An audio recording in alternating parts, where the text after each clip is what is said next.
Good afternoon, folks. It's another episode of the Gary and Mark Show, and I'm Gary. And that would make me Mark. Yes, it would. And we're coming to you not live, but we are alive. We're alive and well, and we're at Green River Eddie's Tap Room at Saluda Outfitters. Saluda, North Carolina. Saluda, North Carolina. And our folks can't see this. Actually, some of them might be able to see us. But Gary did not even look over there at the cue cards, which are 3 T-shirts on the wall for sale. Nice T-shirts, too. They are nice T-shirts. Yeah. So we are happy to be back. This is episode 26. 26.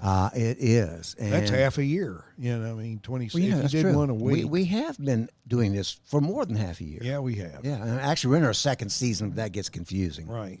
So as always, we're going to start with a few shout-outs. Okay. And we'll get those going here. And first of all, I want to just say that we've had, and we've not acknowledged them in the past, a few individual donors. So, of course, people know we've got Green River Eddies and L.J. Myers White Dove releases and all those places. Yeah. But some people give us some money just out of their generosity. Actually, real money. Real money. So we wanted to thank those today. So we got a couple. One is Wade Pridgeon. Wade Pridgeon. He gave us a few bucks. Thank you, Wade. Joe Clark. You know Joe Clark. Joe Clark. He gave us some money. And this nice card that came with it. He did. Read some of that card. So. All right.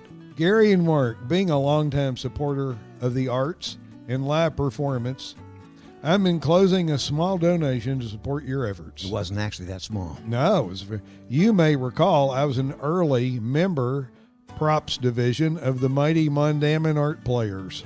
Yeah, I don't remember that. Do you? I actually do. I remember we did a run for props for the 71 when we were doing the 50th anniversary. Okay. Well, I was there, but I was a peon. Yeah.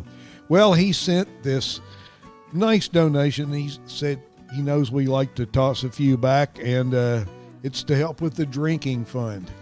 We appreciate that, Joe. And we're looking forward to tossing a few with Joe. Absolutely. We'll get him down here. Look forward to that. He said perhaps someday he could matriculate. Whew, wow. Big he word. was at our fine university and joined Charlie Tucker since we are the Harvard of podcasting. He says that. I He know. refers to it here. We are the Harvard of podcasting. And I also want to thank Charles Gershon from Asheville, who also gave us a donation. Yeah. So we want you to know you too could get your name called out. Yeah. You just go on our website at www.garyandmark.com and find that Our Sponsors page. Your name will be there. Yeah. Support the arts. Yeah. We did hear from a friend of ours. Want to know if we were a 501c. 501c3. Yeah. 501c3. Yeah. That's right. 50. And I'm not even sure what they got. Well, that's it's a non-profit. Oh, we're non-profit. Well, we've as far as making any money, yes, we are. But I'm not sure we'd qualify. And if that's what's holding back a donation from Frank T. Shell. You weren't supposed to say his name, but you did. Oh, I That's did. okay. Well, anyone knows Frank, they're not surprised. Well, he He's can waiting. pretend we're a 501c. And maybe send us some Monopoly money. I'd rather go with the real money. Real money. All right. And then we got words, which are almost as valuable. We absolutely. So we got this great comment on Facebook. Read it to us. This from Neil Rogers. Neil Rogers. He was a camper at Mondammin and a counselor, and these are his words. He says, Gary and Mark make a great team. I binge listened to all the podcasts. Now, let me interject here. You could binge listen to our podcast and be done in a couple of hours. It wouldn't take you days. That's true. They're pretty short. Anyway, he says, Pam Stone episode was a hoot. Big shout out to other Mondammin alumni. Being a camper and a counselor was some of the best times of my life. I vaguely remember swimming to Rabbit Island and back as a swimming qualification test. Wow, that would be a big test. And then he says, Rabbit Island is definitely all Gary and Mark say it is. There you go. Yeah, well, there maybe you go. Neil might want to, Might want to get in on the timeshare there. You know, he should. And, Yeah. for someone who's going to binge listen to all of those episodes, they deserve a Rabbit Island decal for their car. I think we Or need two to or get three. his mailing address Yeah. so we can. So- Those are going out Yeah. to you, Neil. Neil, just Our staff. We'll get Howard on that. That's Yeah. right. We will do that. Okay, so we've got a couple more things in just a minute because we wanted to get someone on the phone, and we're going to bring him on in just a minute. But every so often, someone is really nice Yeah. and leaves us a review on iTunes, iPod, whatever, Yeah. podcast. A note in a can. Something. And so far, Yeah. they've all been really good Yeah. reviews. But we have one that came the other day. You want to read that, Gary? Okay, I sure do. It's got 5 stars. We want to point that 5 out. stars. And it says above it, the real thing. Whatever you want to say about these two guys, they are for real. I enjoy their ramblings about Rabbit Island, Gary and Mark Podcast University, Getting Old or Surviving, and Happy Hour Beer. Next best thing to visiting Mayberry. There you go. Yeah. And we like being compared to Mayberry. Yes, we do. So while we took this quick break, we phoned up this person. He was good enough. He's a real person. He is. He emailed us Yeah. and told us a little bit about him. Yeah. And he is the real deal. So we want to bring on all the way from Arizona, James Jim Moore. We got that right? Yeah. And the house goes wild. Are you there, Jim? I'm there. Jim is good for the name. Mike. All right. Okay. So we read your quote. We are so happy to be here. So Jim not only is a listener, Yeah. but he is a professor. He's an educated listener. He is. I'm talking about. Check out those degrees. I'm going to read some of them. I don't I want to would. embarrass Jim. No. Now, first of all, a lot of our listeners are probably from North Carolina, South Carolina. They see ASU. To them, that means what? Appalachian State Mountaineers. But this guy is a Sun Devil, Arizona State University. All right, I'm going to start at the bottom. Yeah. BS Zoology. Yep. I won't say which schools, but they're pretty impressive. Yeah. BS Psychology. Yep. Juris Doctor. Ooh. What does that mean? That's a PhD, isn't it? I think it's like a lawyer or something. Yeah. Yeah. Yeah, there we go. Okay, we have one of those on our team. An MBA, Yeah. okay, and then a PhD. Dang. And he's a real professor. He is. But there's one thing he does not have. But he will soon. He will soon have. It's because we are going to make you, James Jim Moore, Yes. one of our newest graduates A graduate of of the Gary and Mark Podcasting University. Yay! And not only that, you're getting your degree. I know you can't see this diploma, but I'm holding it up to it actually is a camera we're using Yeah. today. Real Still says camera. record, yep. So it's with honors. With honors. So you now have a new BS. Yeah. So To go with your other BS. You got 2 he's BS. got like 3 now. Oh, I've got a lot of BS. Yeah. Yeah, there you go. Well, you'll fit in here. You might not want to mention this one to ASU. Yeah. That's kind of up to you. But Jim contacted us because he was interested in being part of our university. Uh-huh. And now he is. Well, I officially. mean, the job interview, the screening, We did that quickly. we did. Just a minute ago. Yeah. He passed. He passed. I didn't even have to do a background check. We can Board tell of who's Governors, honest. Alumni Association. That's right. Everybody. Okay, so he had an idea Uh-huh. for a sport. He read about our university's athletic program, and we were impressed that he did all that research. But he came up, and I'm going to let him explain what he's interested in doing. There we go. Gary's found it here. Yeah. He would like to be in charge of the Aluminum Man Triathlon. You still interested in that, Jim? I am. I'll tell you why. Yeah, tell us a little bit about that. I work at the university. The big money is in coaching, not being faculty. So, it's like, there's football coach money and there's basketball coach money. And I figured there might be more coach money here. And I hear you guys pay your coaches at Gary and Mark Podcast University twice what you pay the faculty. Well, and they get paid twice what we get paid too. Yeah, they do. Yeah, they That's do. what I hear. So Yeah. it's a good deal. Yeah. If you work for that, if you work for twice what we pay them, you've got the job for sure. Well, We can that's give why you I applied. Yeah, okay. Yeah. We'll give you a bonus. Yeah. So tell us about this Okay. Aluminum well, Man Triathlon. Okay.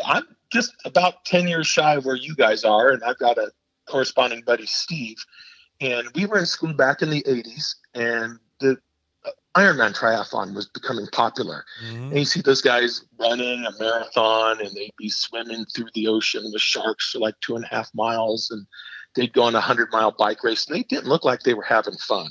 Yeah. You know, they looked like they were in a lot of pain. And there was that runner guy, Jim Fix, had that book called Running. He looked like in pain. He died of a heart attack. I know. He died of a heart attack. That's right. And so, Steve and I were not into that kind of hardcore physical activity. And so we decided, instead of the Ironman, where iron's very strong, we decided we would create Aluminum Man with different events. Aluminum being a softer metal, but also associated with some of our favorite beverages. I like that. Cans. Yes, it is. Gary and I should toast to that, Gary. Yeah, I'm going to clink. Right. There we go. Yeah. Okay. Well, the 3 events that we decided to go for were golf, bowling, and pool. And none of these are cardiovascular. In fact, none of them are even timed. I like that. And you go to most of the places and they all sell beer. You're out in the golf course, attractive young women come out on a golf cart and sell you beer. And so we thought we would have our own triathlon.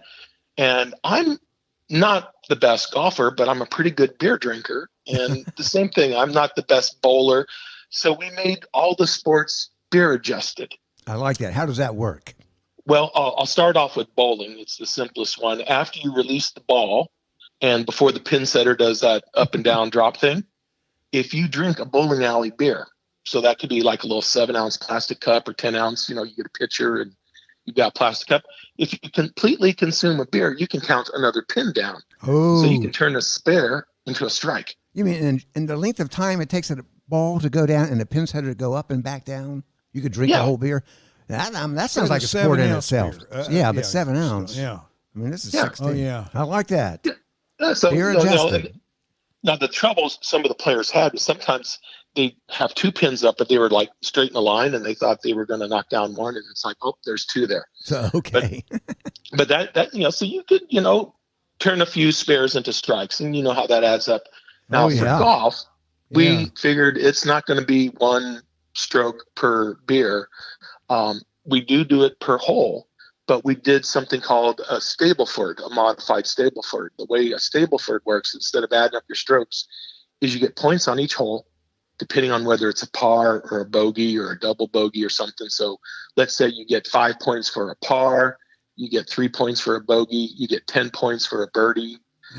What happens is if you completely consume a beer between teeing off and holing out, you subtract a stroke. Man.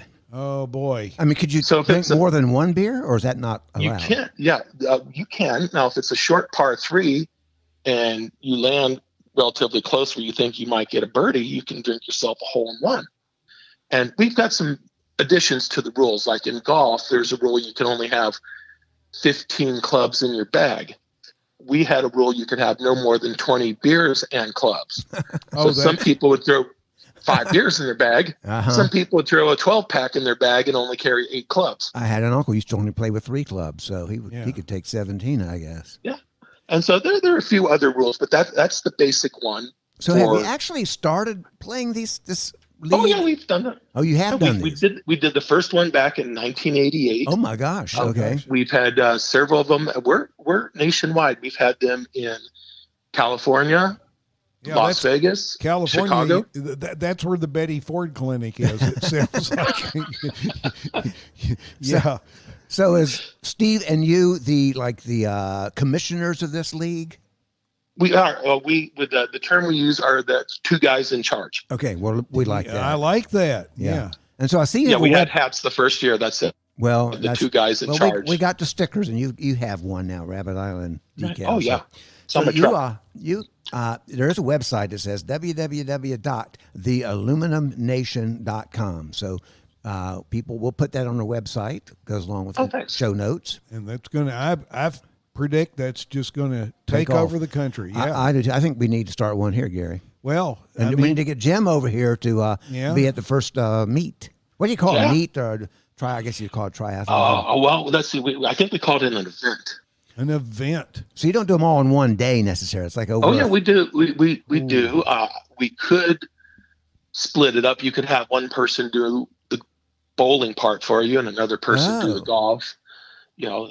I think I could just do the beer drinking part. Yeah. I'm not a great bowler. I haven't played golf since high school. Like in baseball, you got the designated hitter. You could be the designated drinker. Now you're talking. Put that in the rule book. I'll tell you. See, this is why I need to talk to you guys. Now, we are so glad. We said we had to run this by Don, our athletic director, but we're forgetting Don, right? I think Don's we are the founders of university, so we can. He's our athletic director, Jim, but we're going to move you right onto the position, add you to the website. Yeah. Oh, good. And I think Spring Briggs who's the direct of the female running triathlon. There we go. Female triathlon. Yeah, the boring type with a bicycle and she running. sounded legit. She is legit. Gary knows her. Yeah. Yes. Yeah. But I think she would endorse this. Yeah. I will mention this. The women's triathlon team at ASU won the national championship most recently. Wow. Well, that is great. There you go. So I do have a couple questions there. Like, what is a sun devil? A sun devil. I think initially, if you go back, it was kind of a dust devil. Yeah, it's a little like a little mini little bit. You see them. It's like a little mini tornado kind of thing. Okay. The wind blows and catches the dust, and it's nothing to really worry about like a tornado. But that was, I think, the initial one. But we've got Sparky, the sun devil, the mascot. Sparky. Yeah. So he was actually designed by Walt Disney Studios. Oh my goodness. Something like that. They say that the original drawing actually looks a little bit like Walt. You look at his little mustache. Have to check that out if we can. Hey, I'm going to give ASU a plug here, and that's Arizona State, because they right now are hosting. There's a wonderful sculptor from down near Saluda named Michael Sherrill, and his retrospective collection of he's a ceramicist. He does all kinds of stuff. Is at ASU right now. How'd you know that? I saw it on Facebook. There you go. Yeah. All right. No, I might have to check that out. Yeah. He's quite something. He's quite something. So what's the weather like out there in Arizona right now? It's going to be about 77 today. I have to do a little bit of yard work. I got back from the gym this morning and I harvested some oranges and grapefruit from my tree and juiced some juice. Wow. So we're at the prime season right now. This is where you want to be right now. Well, we're 40s right here today. And cold northwest winds. Yeah. We thought about doing outside. And you can't pick the oranges yet. I can't even find the oranges. No, I'll tell you, the blossoms are starting to fall off the peach tree. Oh. I'll have peaches come. Well, we have peaches around here, but not this time of year. No, my peaches will come in May, June, July. Oh, well, we get ours sooner than that. Because ours in June, July, don't we? I'd say July, August. I just buy them at the store, or stand. So let me ask you. So occasionally we have a faculty meeting. We don't have a big budget to fly you out to it. So you think you ever get to North Carolina? I've got a brother-in-law in South Carolina. What town? You remember what town? Oh, I don't know. He always comes to visit here. I haven't gone to see him. Well, that's a small state. I'm sure it can't be too far away. We're right on the border. Yeah. So Watershed is just like 8 miles away. So, well, also I have an aunt out there in Raleigh. So, yeah. Well, my mom's sister is out there. See, there you go. So you got all kinds of connections. So I got family nearby.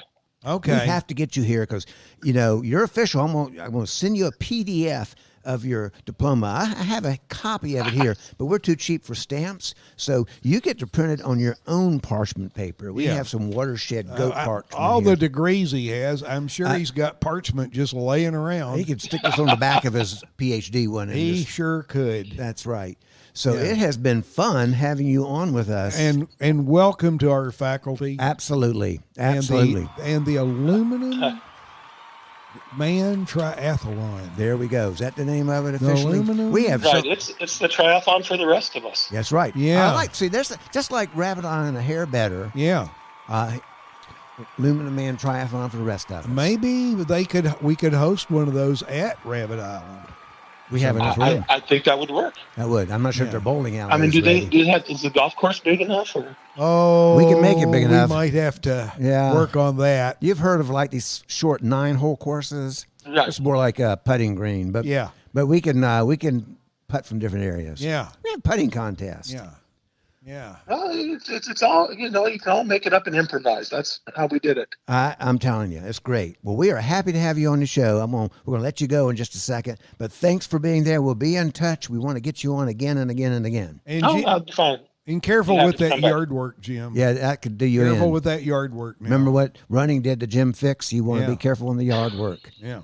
Okay. All right. Well, James H. Moore, JD and PhD and BS up his whatever. Yeah. Welcome to the Gary and Mark Podcasting University. I feel better already. I do too. I'm happy to share the BS with you. Okay. I am so grateful we found this person. He found us. Yes. All right, Jim. Thanks so much. Good day. We're going to talk to you soon. All right. Bye-bye. Bye. Bye. So we were back again. It was great to have Jim on our show. Jim Moore from Arizona State University, or the state of Arizona. We better say his university may not want people to know.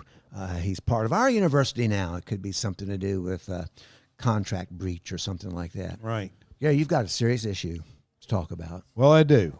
And what is it? Well, we've been on an up note here, but nothing but ups. And don't be a downer, Gary. It's almost near the end of the show. And we always, as they say, like in Monty Python's History of Brian, always look on the bright side of life. There's a song called "Look on the Sunny Side of Life." Keep on the Keep on the sunny side. You should sing that for us, Gary. But it's also our duty to raise consciousness and shine a light when we see things that are troubling. That's true. It's almost like a PSA, public service announcement. Beg your pardon. Oh, one of those. Yeah. Mm-hmm. Things that are wrong. What could be wrong? Well, things that need to be acknowledged. What are you talking we've ignored. We waited for others to speak up. But they aren't speaking up? No, they aren't. But we can't be silent any longer. Well, I'm glad someone's taking. I don't even know what he's talking about, but I'm glad someone's going to take. The signs are troubling. We can't ignore it. What are the signs? What? Well, it's time. We think the Gary and Mark Show need to bring up and confront. Whew, this sounds serious. CBE. CBE. Yes. Congressional Bullying of Environmentalists. Cat bullying of the elderly. Oh, my gosh. Uh-huh. I have actually heard of that. Well, you've probably seen evidence of it. I don't know. Well, have you been at the grocery store, at the pet food aisle? Yep. Old people standing around tearfully recounting how they can't buy the case of Fancy Feast, thus saving like 3 cents a can because their cat or cats refuse to eat one of the entrees included in the case. I have seen that. Yeah. Because we have cats at home and dogs, and I can buy a case of something, and you're right. If it's a choice of 4 items in that box, they won't eat one of them. Yeah. Yeah. And it's a waste of money. Well, so you mean that's cat abuse of the elderly? Well, that's just how it starts. I mean, It's you more. need to do, just stand in the aisle, eavesdrop. The picture gets darker. Cats, people talking about cats demanding to be let out at all hours. Whew. And that's not good when you can't sleep in the first place. Cats demanding to be let in at all hours. These people don't have a cat door. Well, they bring in things you don't want to bring in. Yeah, you might get a possum that way. We've had that, actually. That's a true story. Another episode. So it's in, out, in, all night long, goes on and on. And so these elderly people are sleep deprived. So now they're broke, wasting money on food the cats won't eat. Yeah. And now they're sleep deprived. That sounds like abuse to me. And see, a young person could handle it, but cats, they know if you're old. Wow. They can sense it. I didn't know that. Oh, yeah. You've done research. Well, and that's when they're most likely to adopt these bullying tactics. Meowing at all hours. Does it matter what age the cat is? No. It's just the people. Just the people. It could be a young cat or an old cat. Young cats, though, they kind of capture your heart first. True. But then once you get old, they know they got you. Sounds serious. The staring directly at an elderly person. Oh, that's enough to make me shiver. Turning their back to an elderly person while the elderly person is trying to get the cat's attention. Has already fed them, led them in and out, out, in, and turns the back on the old person. Refusing treats unless there are more treats. What do you mean by that? And more treats. Yeah, that's... And then refusing affection. That is... It's downright mean. It's heartbreaking. It is heartbreaking. It's especially tough when 2 or more cats gang up on one old person. That is the way you would put it, ganging up. So what can we do about it? I'm glad you asked that. I did ask that. I'm going to ask it again. What can we do about cat Well, bullying of the elderly? First, know the 3 behavioral signs of cat bullying. This sounds like something we need to put up on a website. Yeah, here you go. People, you can write this down. Get your pencil and your paper. Yeah. Number 1. Number 1. Starts with the letter C. Okay, I like that. Confusion. Confusion in the individual anytime they're asked about anything that doesn't involve cats. All right. Yeah. Confusion. All right. C. Sign number 2. The letter A. A. So that's C and an A. Mm-hmm. Apathetic behavior concerning any subject that's not about cats. These are signs. Behavioral signs of the people that are being abused by the cats. That's right. Okay. All right. Number 3. Whew, there's a lot already. The letter T. What could that stand for? Tremors. Tremors. When it's suggested they need to get away from their cats. Notice those 3 letters, C, A, T. That's pretty clever. That spells cat. It does. It spells trouble. It spells trouble. It spells trouble. With a capital C that rhymes with T. It stands for cats. But if you can spell cat, just follow the simple identifying guidelines and call Gary and Mark's CBE hotline so we can help begin the process of allowing the elderly to take back their lives. That's true. And if the hotline is not working, you can always email us. You can. GaryandMarkShow@gmail.com. That's right. And let us know you're suffering. Yeah. And it's like the calling into those religious shows needing a prayer. We can at least do that. We can talk with you. We can. We can't be there next to your side, but we can be there audio wise. We can. And we probably can, if they could put the speaker up to the cat, maybe. Yeah, we could yell. Yep. You know, you can turn on the vacuum cleaner. That often sends them running. Yeah. Yeah. So sends my dogs running. Yeah. Well, I am glad you brought this to people's attention. Well, it's because part of our, what'd you call it, a PSA? PSA, public service announcement. That's right. Yeah, it was. So we hope we've helped people today. Yeah. So let us know if we're helping you. Yeah. And so we are at the end of another episode, though. Here we are. It has been good. We want to thank Green River Eddies one more time. Oh, Green River Eddies Tap Room. L.J. Myers and his professional White Dove releases. Yeah. And our other sponsors. Big Whiz Pocket Buddy. Going big guns out there. Big guns. And Rabbit Island Resorts. So check out all of our stuff at www.garyandmark.com. It's been a great episode, Gary. Yep. You are? I'm Gary. I'm Mark. And we will look forward to seeing you soon in our next episode. Thanks for listening.